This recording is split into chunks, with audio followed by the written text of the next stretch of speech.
I'm Patrick Allainguillaume and I'm working for MahindraComviva and I'm managing sales, marketing and partnership activities on the global scale. I think it's a fantastic opportunity. If we look into today, around 20% of the population that do have a smartphone and we know that there is the highest potential. So we're going to see a growth perspective both in smartphone acquisitions, even so I think today the price is still high, but we know it's going to decrease. And there's an absolutely desire from the African population to consume in terms of what's new, what's happening out there. So we see that the new technology, the new speed is going to bring all this content, all these new services close to them. I believe, as an example, we talk about their healthcare. It's very challenging for a lot of people in Africa to access to the doctor. We can imagine that in the future, from where they are in the village, they might not have themselves a smartphone, but someone in the village might have a smartphone, they will be able to consult the doctor.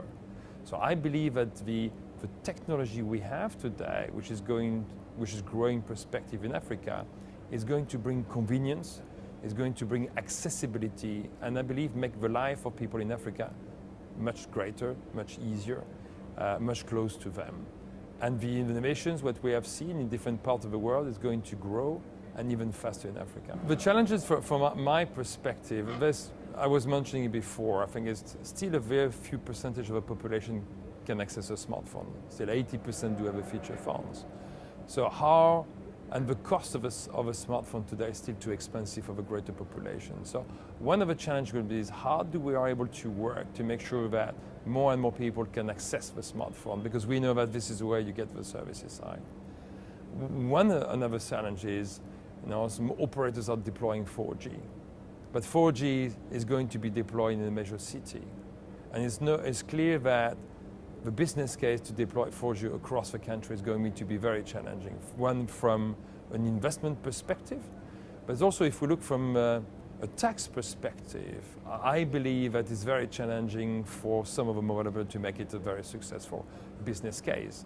So all the actors, from the regulator, from the services provider, from the operators, will have to work together to find a solution which is bringing services, but also at a compelling and a profitable manner.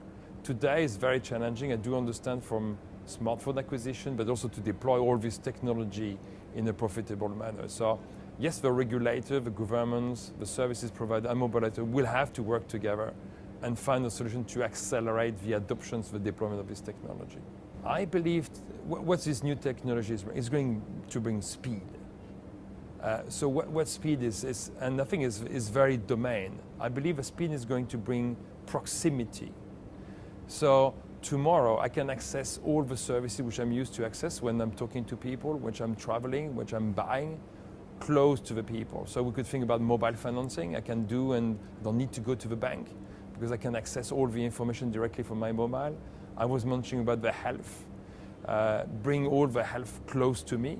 So we're going to see the technology being helping people to have a better life.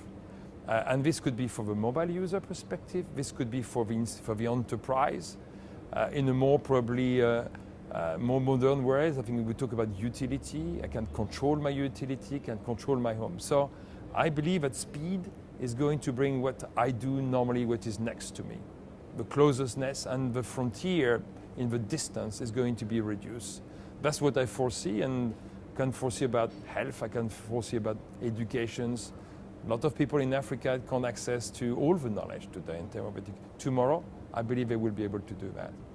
MEF is all the time a great place. You have this chemistry to bring different people from different environments.